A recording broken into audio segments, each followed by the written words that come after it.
You're about to hear about the day I watched a 25-year-old punk destroy his own father's company because he thought my handwritten Rolodex was outdated. I'm Ken Thompson, 48 years old, and I spent 15 years building relationships that this kid torched in about 15 minutes. The boardroom on the 38th floor always smelled the same: coffee, leather chairs, and that particular scent of money-changing hands. I'd been breathing that air for a decade and a half, working my way up to Senior Director of Strategic Partnerships at Sullivan Hart Holdings. Sounds boring, right? Let me put it this way. When Fortune 500 companies wanted to buy each other, they called me first. See, most people think business happens in spreadsheets and PowerPoint presentations. That's amateur hour. Real business happens on golf courses, over bourbon dinners, and in conversations that start with, "My grandfather always said." I learned this from my mentor, Bill Crawford, who taught me that a handshake from the right person was worth more than a 100-page contract from the wrong one. That Thursday morning, I was standing by the window going through my handwritten notes for the biggest deal of my career, $3,000. Andrew Sullivan wanted to sell his family's ranch operations to us, and I'd spent 9 months building that relationship, not through emails or video calls, but the old-fashioned way: face-to-face meetings, golf games at his country club in Dallas, and long dinners where we talked about everything except business until dessert arrived. Sullivan Ranch wasn't just another acquisition target. This was 4 generations of family legacy, built from a 200-acre plot his great-grandfather bought in 1923. Andrew's grandfather had survived the Dust Bowl, his father had modernized the operation in the 1960s, and Andrew had turned it into a $4 billion empire. But he was 67 now. His kids weren't interested in ranching, and he wanted to find the right buyer before his health declined further. The key wasn't the $3 billion price tag. The key was understanding what Andrew really wanted: respect for his family's legacy, assurance that the Sullivan name would be preserved, and guarantees that the 400 families who worked those ranches wouldn't be thrown out for efficiency improvements. These weren't line items in a contract. They were promises built on trust. I had all of that trust documented the only way that mattered: in my personal relationship with Andrew, in handwritten notes from our conversations, and in my worn leather Rolodex that contained 15 years of carefully cultivated contacts. Phone numbers that weren't listed anywhere online, private cell numbers written on the backs of business cards from country clubs and charity galas, direct lines to people who made decisions worth billions. That's when the door slammed open. Brad Hamilton walked in like he owned the place, which technically he did. His daddy was VP of operations. This kid was 25, fresh out of Wharton with an MBA that probably cost more than my annual salary, designer jeans, $300 sneakers, Apple Watch, and that particular brand of arrogance that comes from never having to earn anything. It was his first day on the job, and he was already swinging his weight around. "Excuse me," he said, not even looking at me. He was staring at my desk with the expression you'd use to examine roadkill. I set down my notes. "Can I help you, Brad?" "Yeah, you can help me understand why we're still running a business like it's 1995. He pointed at my Rolodex, the same leather-bound contact book I'd been building since my first day at the company. "What is that thing?" "That's my client database," I said calmly. "Your what?" He actually laughed, a sharp, dismissive sound that carried across the open floor plan. A few analysts looked up from their computers. "Dude, we have Salesforce. We have CRM systems. We have cloud-based everything. Why are you keeping handwritten cards like some kind of museum piece?" I looked at this kid in his designer clothes and his complete ignorance of how real business worked. "Because some relationships can't be digitized, Brad. When Andrew Sullivan calls me at 11 p.m. to discuss a problem with his grandfather's original land grants, he's not looking at a CRM entry. He's talking to someone he trusts." "Trust?" Brad scoffed. "This is 2024, not 1984. Everything needs to be in the cloud, accessible to the team, trackable through analytics. You're creating data silos with this ancient crap. It's inefficient and frankly embarrassing." The room went completely quiet. Junior executives stopped typing. Analysts froze mid-coffee sip. This wasn't just a conversation anymore. It was a public execution. "Brad," I said, keeping my voice level but letting just a hint of steel creep in. I'm meeting with Sullivan in 2 days to finalize a $3 billion acquisition. This ancient crap is why he chose to sell to us instead of our 6 competitors who've been courting him for 18 months. His face turned red. He wasn't used to pushback, especially not from someone his father's generation. I'm the VP's executive assistant, and I'm implementing digital transformation initiatives across all departments. You need to transfer all your contacts to the central system immediately and get rid of that outdated garbage. Corporate policy. No. Just like that. No explanation, no negotiation, no corporate speak. The kid wanted to play power games, but he'd picked the wrong opponent.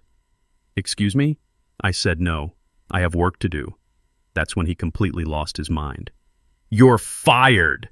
The words echoed in the glass-walled office like a gunshot. Everyone froze. You could hear the air conditioning humming, coffee makers gurgling, and the faint buzz of fluorescent lights. I turned around slowly and looked at Brad's sweaty, triumphant face. You want to repeat that? You're insubordinate and resistant to change, he said, his voice cracking slightly but getting louder. You're blocking progress and refusing to follow. Direct orders. Pack your things. Security will escort you out. I looked at this kid who had just made the biggest mistake of his short, privileged life. He thought firing the project lead 2 days before the biggest deal in company history would make him look strong and decisive. He had no idea he'd just pulled the pin on a grenade that wouldn't explode until he was standing right next to it. Okay, I said. He blinked. He was expecting a fight, maybe some begging, certainly some dramatic resistance. Instead, I snapped my notebook shut, straightened my tie, and headed for my office. That's it? He called after me. No argument? Brad, I said without turning around, you're absolutely right. Standards are important. I'll pack my things immediately. Here's what this 25-year-old business school graduate didn't understand about my Rolodex. It wasn't just contact information. It was 15 years of relationships, built one handshake at a time, phone numbers that weren't listed anywhere online, private cell numbers written on the backs of business cards from country clubs, charity galas, and hunting lodges, direct lines to people who made decisions worth billions, scribbled on cocktail napkins during conversations that mattered. More importantly, it was trust. When you've sat in a duck blind at 5 a.m. with a cattle rancher listening to him talk about his grandfather's struggles during the Depression, you're not just business contacts anymore. You're something rarer in the corporate world. You're friends. My office was a controlled chaos of 15 years' worth of relationship building. Unlike the sterile minimalism of the boardroom, my desk was covered with handwritten thank you notes, photos from golf tournaments, and business cards from people who didn't advertise their services because they didn't need to. There was the crystal paperweight Andrew Sullivan had given me after we closed a smaller deal 3 years ago. A bottle of 18-year-old bourbon from a Texas oil executive whose ranch bordered Sullivan's property. A signed baseball from a Chicago commodities trader who'd introduced me to Andrew in the first place. But the real treasure was that worn leather Rolodex. Every card represented hours of conversation, shared meals, and mutual respect built over years. These weren't digital contacts you could export and import. These were relationships that existed in the spaces between business transactions, in the trust that developed when someone's word meant something. I cleaned out my desk slowly, methodically. Personal photos first, my dad at my college graduation, my golf foursome from last year's charity tournament, then the sentimental stuff, awards, thank you letters, the bottle of bourbon I kept for celebrating closed deals. Linda Foster, my assistant, appeared in the doorway looking like she'd seen a ghost. Ken, is this really happening? Please tell me this is some kind of joke. It's happening, Linda, I said, sliding the Rolodex into my briefcase with the care you'd use to handle a family heirloom. But don't worry about the Sullivan meeting. I'm sure Brad can handle it. He's got Salesforce, right? The sarcasm felt good, but it couldn't mask the bigger picture. Brad had just fired the only person in the company who understood what the Sullivan deal actually meant. What about the heritage clauses? Linda asked, her voice barely above a whisper. The Texas ranch operations? The grandfather's original land grants? Nobody else knows about the emotional significance of preserving the Sullivan name on those properties. I shrugged, continuing to pack. I'm sure it's all in the digital files somewhere. Of course it wasn't. The real deal, the emotional core of why Andrew Sullivan was selling, existed only in conversations I'd had with him over cigars and whiskey at his ranch. The stories about his great-grandfather betting everything on 200 acres of what everyone said was worthless land. The pride in building something that lasted through 4 generations. The worry about finding a buyer who wouldn't just strip the Sullivan name off everything and turn it into another faceless corporate asset. That stuff doesn't get entered into CRM systems. It lives in trust between people who understand that some things matter more than quarterly profit reports. I walked out past the security desk where William Turner, head of security, was waiting with 2 uncomfortable-looking guards. William had known me for 10 years, had seen me work weekends and holidays when big deals were on the line. "Sorry about this, Ken," he mumbled, clearly embarrassed. "Orders from upstairs." Brad was standing by the elevators with his arms crossed, trying to look important and decisive. "Make sure he doesn't take any proprietary data," he told William. "He's clean, Mr. Hamilton," William said without even checking my briefcase. "He knew me. He trusted me." 2 things Brad would never understand. I stopped in front of Brad and smiled. Not a bitter smile or a threatening one, a genuine smile. The kind you give someone who has unknowingly just handed you a winning lottery ticket while thinking they're giving you a parking fine. "Brad, good luck with the Sullivan meeting tomorrow," I said. "Just remember, his family built that ranch in 1923. They value tradition, loyalty, and keeping your word. I'm sure you'll do fine." His brow furrowed. Something in my tone made him nervous, but he couldn't quite figure out what. The elevator doors closed on his confused face, and I rode down 38 floors thinking about everything that was about to change. Not just for me, but for Sullivan Hart Holdings, for Andrew Sullivan, and especially for Brad Hamilton. I walked 3 blocks to Murphy's Pub, ordered a double Jameson, and sat in a corner booth to process what had just happened. 15 years of building something real, and it ended because a kid with an MBA didn't understand the difference between data and relationships. That's when I made the call that would change everything. I sat there for 30 minutes nursing that double Jameson and letting everything sink in. The whiskey burned, but not as much as the humiliation of being escorted out like some kind of criminal. 15 years of loyalty, and it ended because some kid didn't understand that real business relationships can't be digitized. But here's the thing about getting older. You learn to see the bigger picture. Brad Hamilton thought he'd just flexed his muscle and shown everyone who was boss. What he'd actually done was hand me the keys to the most spectacular revenge in corporate history. See, there was something Brad didn't know about my relationship with Andrew Sullivan. Something that wasn't in any digital file or corporate database. Our families had been doing business together for 20 years. My father, God rest his soul, had helped Andrew's father navigate a federal land dispute back in the 1980s. When Andrew decided to sell, he'd specifically requested me as the liaison. Not Sullivan Hart Holdings, me, personally. That distinction was about to become very important. I pulled out my personal phone and dialed a number I knew by heart. Not the ranch's main number, not his business line, but the private cell phone he carried in his shirt pocket. "Sullivan Ranch, this is Andrew. Mr. Sullivan, it's Ken Thompson." "Ken, good to hear from you. I wasn't expecting to call until tomorrow to confirm our Friday meeting. Everything still on track?" "Sir, we need to talk. There's been a development." The warmth in his voice immediately shifted to that sharp, focused attention that made Andrew Sullivan one of the most successful ranchers in Texas. "What kind of development?" "I've been terminated." Silence. Long enough that I thought the call had dropped. When he spoke again, his voice was ice cold. "Terminated by whom?" "The VP's son, Brad Hamilton. 25 years old, fresh out of business school. Some disagreement about business methods. And who's handling our transaction now?" "Brad Hamilton. He thinks your grandfather's land grants are inefficient legacy assets that need to be digitized and optimized." Another pause. This one felt dangerous. "He thinks what exactly?" "According to him, traditional relationships are outdated. Everything should be data-driven and cloud-based. He fired me for refusing to transfer my personal contacts to their corporate system." I could hear Andrew breathing on the other end. When you've known someone for years, you learn to read their silences. This wasn't confusion. This was controlled fury. "Ken, are you free for dinner tomorrow?" "I'm unemployed, Mr. Sullivan. I'm free all week." "Good. Meet me at the Union Club at 7 p.m. "And Ken?" "Yes, sir?" Don't sign anything with those people, not a severance package, not a non-disclosure agreement. Nothing. Wouldn't dream of it, sir. I hung up and ordered another whiskey. This one tasted like victory. The next evening, I walked into the Union Club wearing my best charcoal suit and the gold cufflinks my father had given me when I made senior director. The Union Club wasn't just a restaurant, it was an institution. Dark wood paneling, leather chairs that had seen a century of handshake deals, and the kind of discreet service that made powerful men feel comfortable discussing sensitive matters.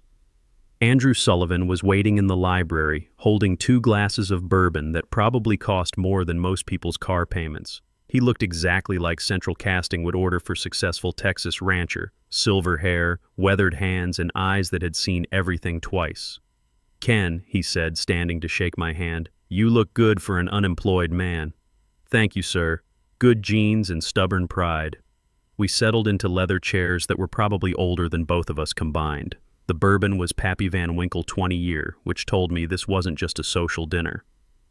"Tell me exactly what happened," Andrew said. I walked him through the whole thing. Brad's demands about digitizing everything, his complete disrespect for traditional business relationships, the public firing. Andrew listened without interrupting, occasionally nodding or taking a sip of bourbon. "This Brad character called my office this afternoon," Andrew said when I finished. "Told my assistant that you were unavailable due to a family emergency, but that he was fully briefed on our arrangement and ready to proceed." I nearly choked on my drink. A family emergency? That was my reaction. See, if you're having a family crisis, we can delay the closing, show some human decency. But if you've been fired, he let that hang in the air. "That triggers the key personnel clause," I finished. "The deal becomes voidable immediately." "Exactly. So this boy is either incompetent or dishonest, possibly both." Andrew reached into his briefcase and pulled out a thick document. "Which brings me to why I asked you here." He handed me the papers. It wasn't an employment agreement. It was a partnership proposal. "Sullivan Holdings is looking for a new director of strategic acquisitions. The salary is $280,000 annually, exactly twice what you were making. Equity participation in all deals, full benefits, and a signing bonus that should make up for any lost retirement contributions." I read through the contract carefully. It was comprehensive, generous, and completely legitimate. "The first assignment," Andrew continued, "is finding a buyer for the ranch operations. But obviously not Sullivan Hart Holdings. They've disqualified themselves through their own incompetence." "What about tomorrow's meeting?" Andrew smiled, and it wasn't entirely pleasant. "Oh, I'm still taking that meeting. I want to see this Brad character try to explain our relationship. I want to watch him realize that he fired the only person who could have saved his deal. And after that, you and I find a real company to buy the ranch, one that understands the value of relationships and treats experienced professionals with respect." I looked at the contract again. It was more than just a job offer. It was vindication. It was proof that experience and integrity still mattered in a world increasingly dominated by kids with MBAs and no actual wisdom. "I accept," I said. "Excellent." Andrew raised his glass. "To new partnerships and old-fashioned justice." We finished our bourbon and spent another hour discussing strategy. By the time I left the Union Club, the trap was set. All that remained was watching it spring shut.